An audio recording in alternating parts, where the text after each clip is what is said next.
বরাবরের মতো চলে আসলাম এর এয়ার মালিক সিড কেটিএস এর আপডেট নিয়ে।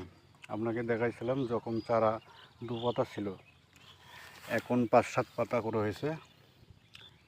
তো এর সাথে আমি সাথী ফসল হিসেবে করলা লাগাছি।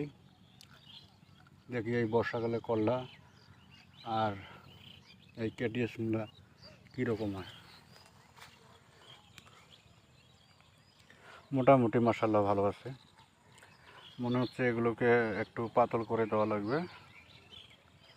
তো ভাই, আপনারা আমার চ্যানেলটা সাবস্ক্রাইব করেন না কেন আমি বুঝি না। আমি নিত্য নতুন ভিডিও দেওয়ার সাথে সাথে আপনার কাছে চলে যাবে। একটু সাবস্ক্রাইব করে রাখেন প্লিজ।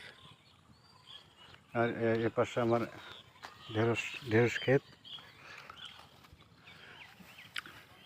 ঢেঁড়স ক্ষেত এগুলো অনেক, এটাও আপডেট দিয়েছিলাম। নিড়ানি দিতে হবে, দিয়ে কেল মাটি চাপা দিতে হবে। এই প্লটটা আমার ঢেঁড়স করছি, আর এই প্লটটা করছি মূলা।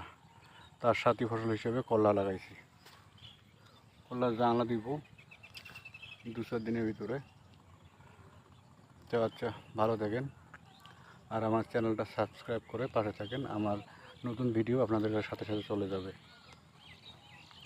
খোদা হাফেজ।